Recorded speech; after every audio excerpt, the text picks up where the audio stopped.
Hey everybody, welcome back to my kitchen. Today we're gonna make biscuits. Who doesn't love a good biscuit? But not just any old kind of biscuit. We're gonna make fresh milled flour biscuits. That's right, we're gonna use fresh milled flour to do our biscuits. And I cannot wait, I'm already salivating. Can't wait to see how it tastes. And so I wanted to invite you on the journey with me. This is my first time making it. So we are gonna learn together. I've made biscuits before. And so it's the same concept in terms of the same ingredients. But instead of using regular flour, we're going to use our fresh milled flour using our new grain meal. So I'm so excited that you clicked on this video to learn how to make fresh milled flour biscuits. And if you don't have a grain meal and you just want to learn how to make biscuits, it's going to be the same ingredients, the same techniques. So let's join along and let's get in here in this kitchen together. So if you're new here, my name is Barbara. Thank you for landing here. If you are new, put your name and where you're coming in from in the comments below so I can say hello to you.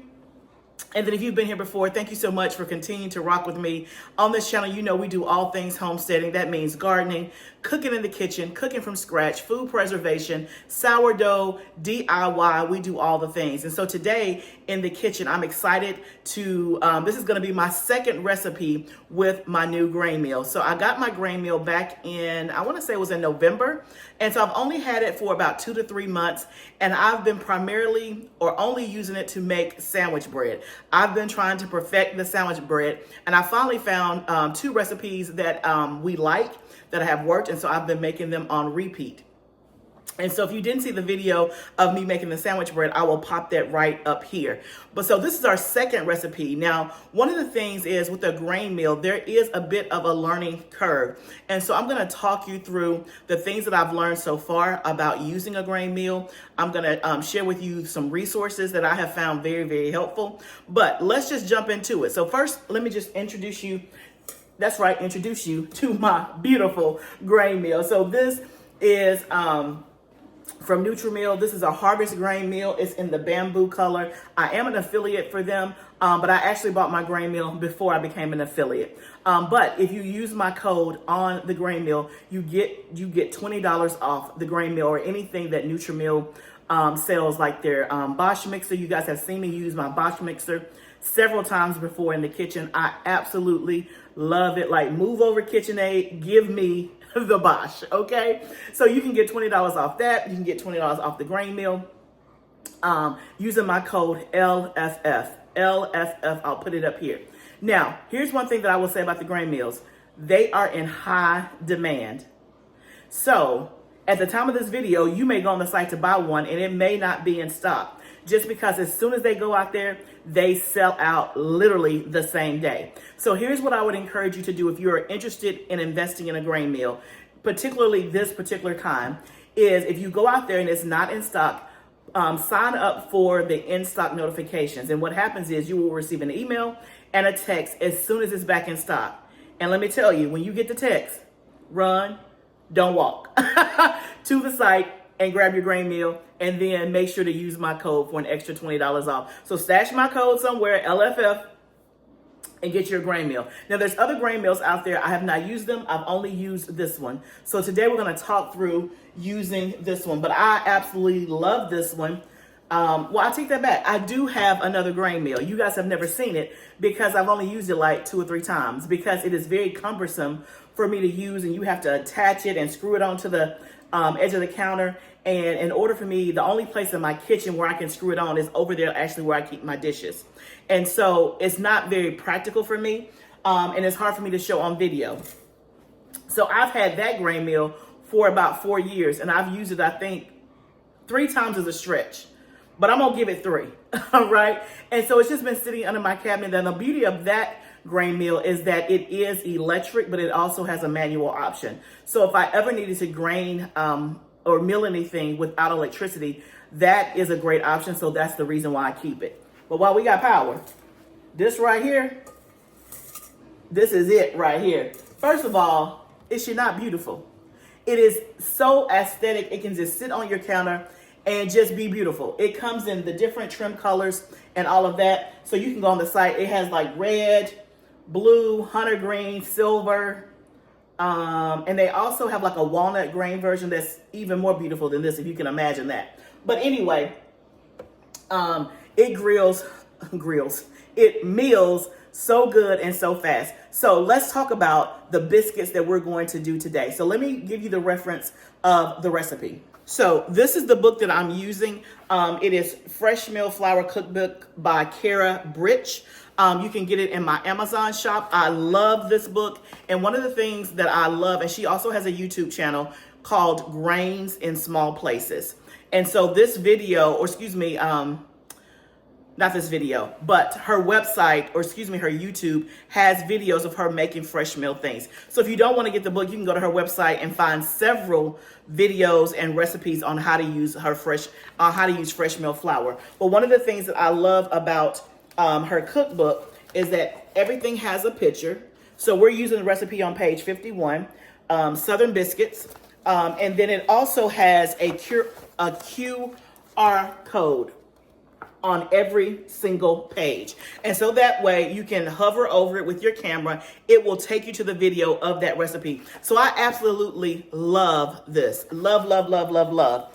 The other thing that she does in a lot of the bread recipes that are like sandwich loaves, she gives you the measurements depending on the size pan that you have, because you know all bread loaf pans are not created equal. And so I love that. So this is a great resource. There's another fresh meal flour cookbook as well that I use and that I will pop down in the description box below. You can get them both from my Amazon shop. But for today, we're using this cookbook, Fresh Meal Flour Cookbook by Kara Britch.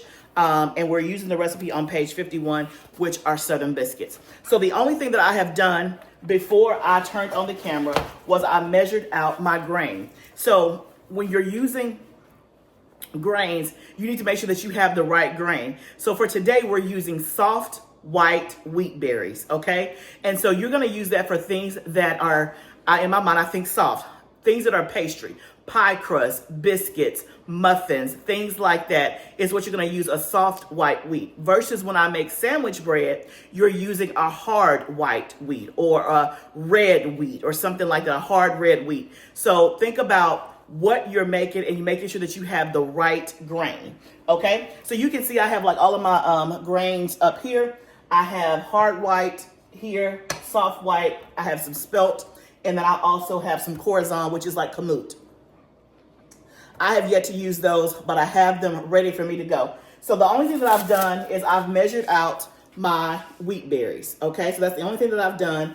For this recipe, it says we need 420 grams of soft white wheat berries. So this represents, this is actually 430 grams because it said to do a little bit extra so that you can dust. So when you're making biscuits, you know you need flour to kind of dust the surface. So it's 430 grams of, excuse me, the soft white wheat berries.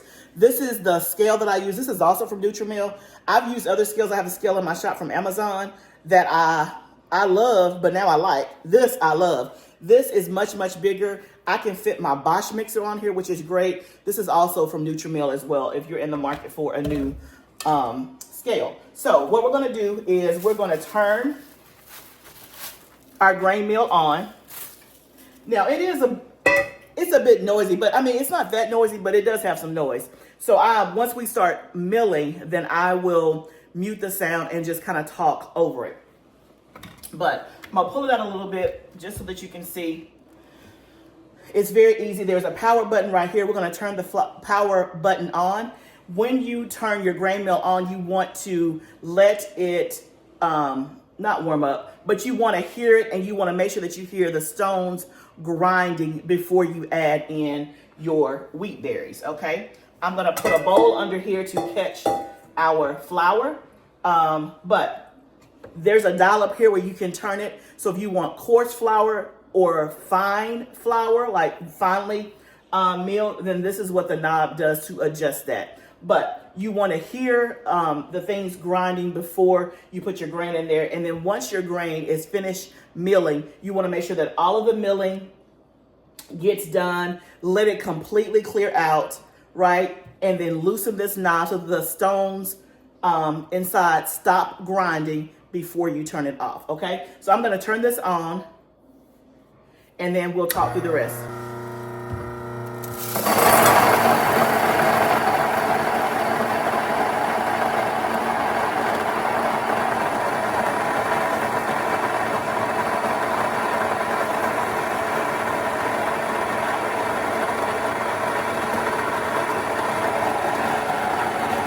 Y'all, this never gets old.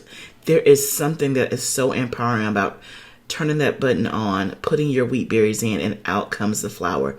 Do you see that? Look at that flour coming out. I'm telling you, y'all, to be able to have your own flour at home that you can just mill on a whim, the best word I can say is it's empowering. It is absolutely empowering. And then knowing that you're getting a better quality product in terms of the fiber content, the protein content, and all of that, man, it is a win. It is a win, a win, a win. So you can see how it's coming out. This is on the fine setting, but like I said, if you wanted a little more coarser, then you would just turn the knob over towards the left. Okay, so we have our fresh milled flour. This is what it looks like. Looks like regular flour, except it's fresh milled. And there's so many benefits to the fresh milled flour as well. But the first thing we're going to do is get our buttermilk mixture done. So I don't buy buttermilk or use buttermilk, but here's a quick trick or tip. If you use buttermilk and don't have any, or if you don't use buttermilk, just take regular milk. And in my case, I'm just using soy milk. It's just the Walmart brand. And for this recipe, we need 1 1/4 cup. So we have 1 1/4 cup of the milk. You can use whatever milk you normally use. If you do use a plant-based milk, I would say use something that is original, not sweetened. And then for me, I'm just going to take a tablespoon of lemon juice, and that's how you make buttermilk. Just like that. So I just eyeballed it. It is going to curdle just like buttermilk. Now you can also use vinegar if you have vinegar on hand. I just always use lemon juice, but it's gonna curdle, so we're gonna let that sit there for a minute and do its thing. But that's the quick tip on how to make buttermilk, or a substitute if you don't use buttermilk, okay? So let's talk about our recipe. So it says we're gonna do the buttermilk mixture. We milled the wheat, and now we're gonna I'm gonna take our fresh milled flour. I'm just going to transfer it to this bigger bowl just so that we have a bigger bowl to work with. That's all I did was just transfer it over. And then to that, we're going to add in our stuff. So we need 1/4 cup of cornstarch, or you can use potato starch, whatever you have, whatever you prefer. So we're going to add that in. And I will link the recipe in the description. And then we need a teaspoon of salt.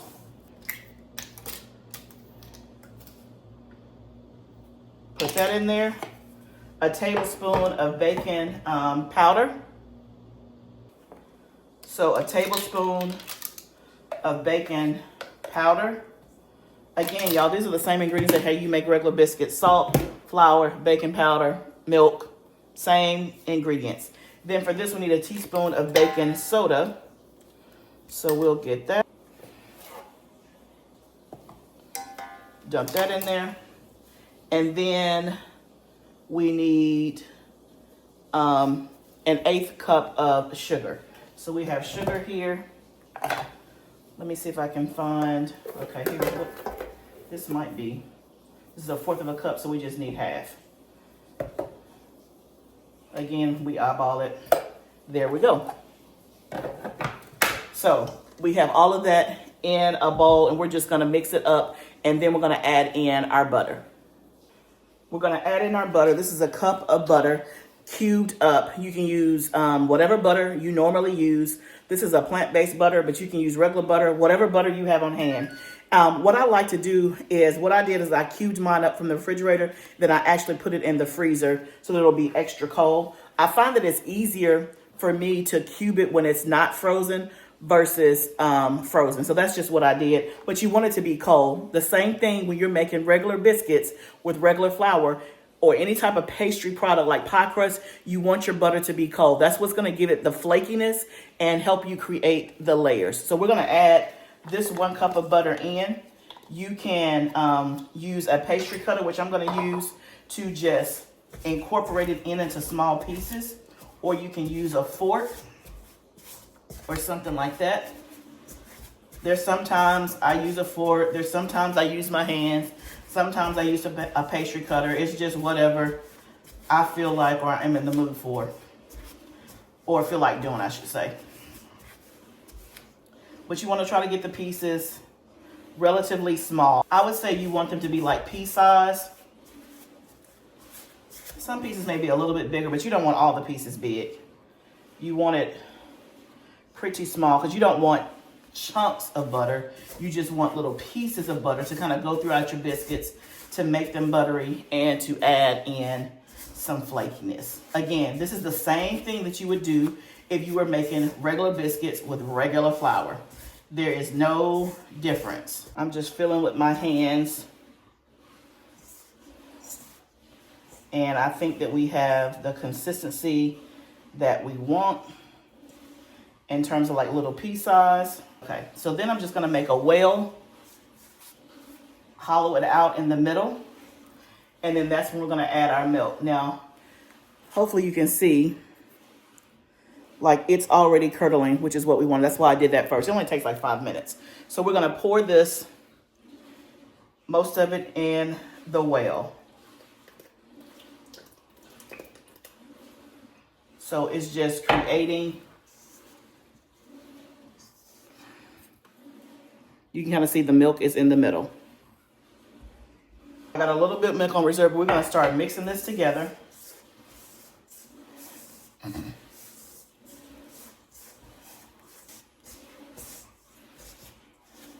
And then we're gonna add in the rest of our milk mixture and mix that in.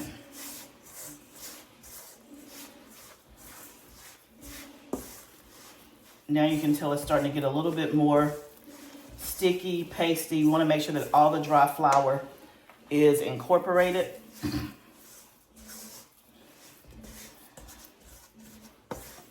Now the one thing with fresh mill flour, because you're using wheat berries that have all three parts, meaning the bran, the germ, and the endosperm, the bran, again, the flour that you buy in the store does not have the bran, right? Because if it had the bran, it would not, it would not be shelf stable for a long period of time. It would go rancid. But because you have the bran using the fresh mill berries, what happens is the flour is gonna have to hydrate, right? So it needs to sit in the mixture, the water, the milk, whatever liquid you're using to hydrate and to kind of break down the bran, which is the outer shell. So that's one of the differences when you're using regular flour versus fresh mill flour, is that you can't just go from fresh mill flour and let's go ahead and bake our product. The flour has to hydrate to break that bran down. So that's gonna be one difference. If we were making fresh mill, if we were using regular flour today, from this point right here, we will be able to shape our biscuits and put them in the oven. But because we're using fresh mill, we're gonna let this hydrate for about 30 minutes, okay? Let me show you what the mixture looks like now. So it looks no different than biscuit dough. And I'm sorry, we're not gonna let it, we don't need 30 minutes, we just need like 15 minutes. So I'm actually gonna cover this dough and I'm gonna sit it in the refrigerator for about 15 minutes to let it hydrate. Then I'll bring you back and we'll be ready to shape our biscuits and we'll be ready to bake them. So that's the only extra step, is letting this hydrate. But an extra 15 minutes, first of all, I got other stuff I can be doing, number one. So 15 minutes ain't gonna bother me. But the extra 15 minutes that you add on to making biscuits is well worth it, because you're getting a higher quality biscuit in terms of the fresh meal. It's going to be more protein, more fiber, and it's just going to be healthier and keep you full longer. So let's cover this up. We're going to sit in the refrigerator for 15 minutes and then I'll bring you back. Okay, y'all, we're back. It's probably been about 30 minutes I left in the refrigerator. One thing I forgot to mention is that you can make this ahead of time and let it sit overnight. So that way when you get up in the morning, you're ready to kind of shape and bake your biscuits. So that is the nice thing about this. So I said 15 minutes, but it can be overnight. And so I went in my office, did some work, and it's been 30 minutes and the dough has hydrated. You need at least 15 minutes. So we got some of our fresh mill flour extra, right? Just to kind of flour our surface. I just have a pastry mat. You can do this on your counter. It's whatever you prefer. We're gonna take this out, put it onto the lightly floured surface, and then we're gonna roll it out just as we would making regular biscuits, y'all. It's regular biscuits, it's just a different type of flour. That's all it is. There's nothing special, nothing different except fresh milk flour, and then we let it hydrate. That's it. So you're gonna get probably like a 1/2 inch thickness. I don't like my biscuits like real thick. That's just a personal preference. I mean, I want them fluffy, but I prefer them to be less doughy on the inside, because when it's really like extra doughy, I always take the inside out. I don't know why. I've always done that. But you make them to whatever thickness you prefer. So we're gonna start with that. I have a biscuit cutter here, dip in some flour, and we're just gonna, this is a 3-inch cutter. You can make whatever size you want. You wanna try to just put it down, bring it up, not twist it. Now, these look pretty thin, so I probably should have made them a little thicker, now that I'm thinking about it. That's the size right there. You know what, I'll do some thicker. That way I can tell the difference. I'll do these two like that. That'll be for me. I'm gonna take this and roll this actually back up and recut it, because that looks a little thin. And again, because I haven't done the fresh milk flour, I'm wondering how much will it rise. Now, of course, with biscuits, you don't use yeast per se. The baking powder is your leavening agent, right? I'm just putting this all back together. I'll put a little bit of flour on the top. I didn't like knead it and all that. So I'm gonna put this back together and just make them a little bit thicker. That way I can test the difference and know what is best.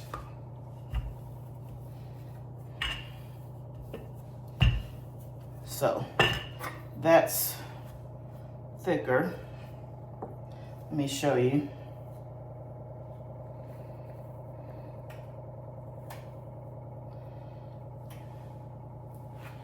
So you can kind of see the difference. It's a little bit thicker.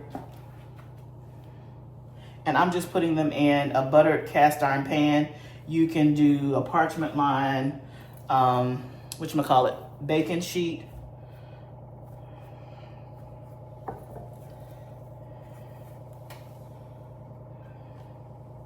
I think I like this thickness better than what I had before, but we'll see. So you cut as much as you can, and then you just put it back together.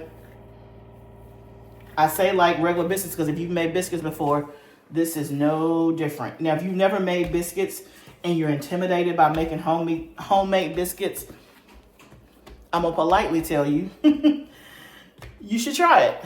Get over your fear, right? It's gonna taste far superior than what you buy in the store, frozen, and all of that. Is gonna taste far superior, and it's easy. It's nothing but flour, salt, baking powder, milk. That's it. It's not more complicated than that. I think we can fit one more in the pan.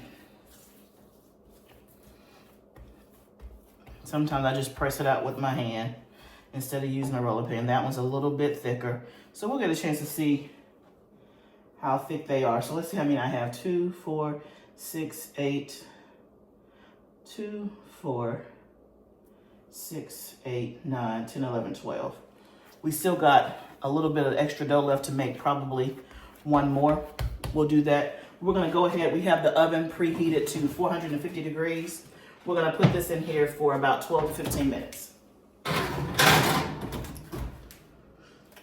And y'all, that was easy. So I'll bring you back and let you see what they look like, and then we'll do a taste test. So while I was making biscuits, I decided I wanted me some sausage gravy, but not just regular sausage gravy, jerk curry sausage gravy. Now, if you've never had this before, oh my goodness, it is so good, especially if you like the flavor of curry and you like the flavor of jerk. So this is some plant-based sausage that I had put in the oven because I was going to eat it with my biscuits. And so I just kind of chopped that up when I decided, hey, let's make gravy. And so I'm putting that in to a small cast iron skillet. It's already cooked through, but I'm adding in some garlic powder, and then I'm adding in some curry powder. That's the one that I use. And then I'm going to make a slurry almost with flour, milk, and water. And mix that up and whisk it together, and then I'm going to add it to the pan and let it all simmer together. Let me tell you something. Oh my goodness, friends. Oh yeah, the jerk. I gotta go get the jerk. Gotta have the jerk sauce to add into it. But let me tell you, this is so good. I had this at a friend's house some months ago. I had never heard of it, and they served it, and I literally fell in love with it. And I'm like, oh, give me the recipe. So they gave me the recipe, and here we are. This is, I think, my third time making it. It's so, so good. Now, when you're making traditional gravy, a lot of times you will just put the flour in the pan and let it brown, and then you add in your milk and your water. So I'm sure you can do it that way too. I'm just doing it the exact way he told me, just because he made it like a slurry. That's what I'm doing, but I'm sure you can make it the traditional way of making gravy. It's the same ingredients. It's just a different concept of how to do it. But yeah, it's just that simple. Garlic powder, jerk, and curry powder, and the flour, the water, and the milk. Just like that.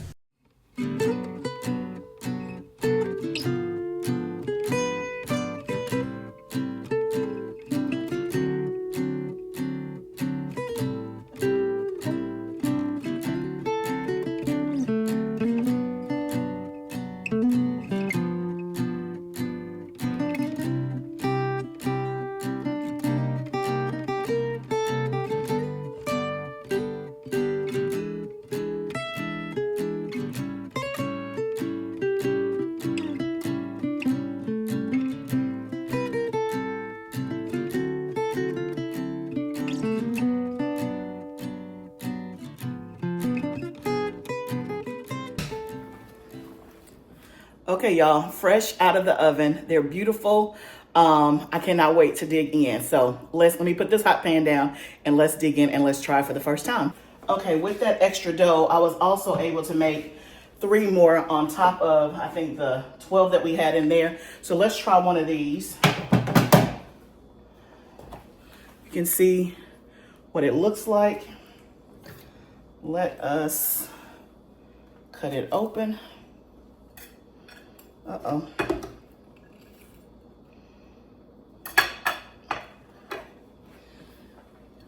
Looks good. Let's put some butter on one side. We're gonna taste one with some jam and then one with our gravy. So I made just like a quick curry, a jerk curry sausage gravy. If you like spice and want just a different type of sausage gravy, I highly recommend you try it. I have some freezer peach jam that I made from the summer. It tastes awesome. So let's put some of that on one side.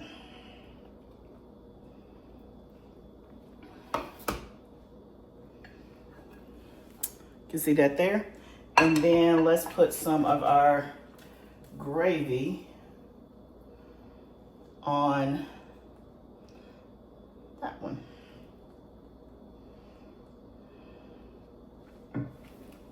Let's get a fork. So of course the curry gravy is gonna look yellow because it's curry. And then this is the peach. So let's try the peach first.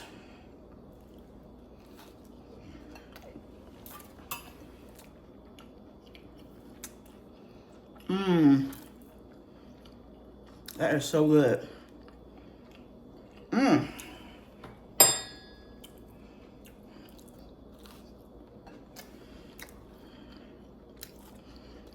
That biscuit, the fresh milk flour just takes it up a notch. That's really good. Now let's try this gravy. This is gonna be the same biscuit, just with gravy.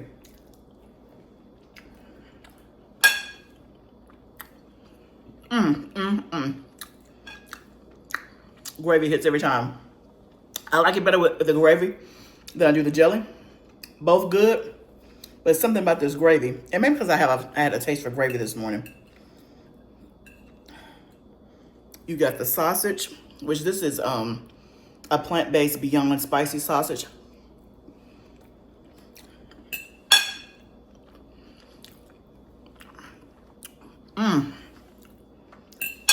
That tastes so good.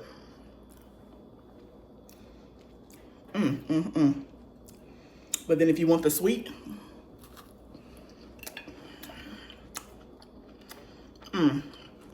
that's good too. I haven't had, and it could be throwing me off. It tastes good, but I prefer the savory. One, I had a taste for gravy this morning, but two, since the beginning of the year, I've really cut down my sugar a whole lot, so I haven't had much sweet stuff. But you see, I keep picking it up.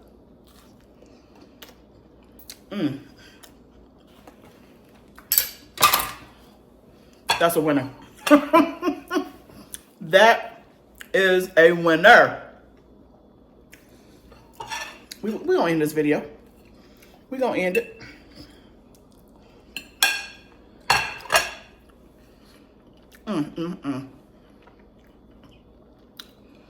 So good. The best way I can describe the taste, once you start cooking with fresh milled flour, the fresh milled flour has a distinct taste. I hate to say it tastes fresh, but that's what it tastes like. Like, it's just fresh. I don't want to say earthy. I don't know. It's almost like it melts in your mouth.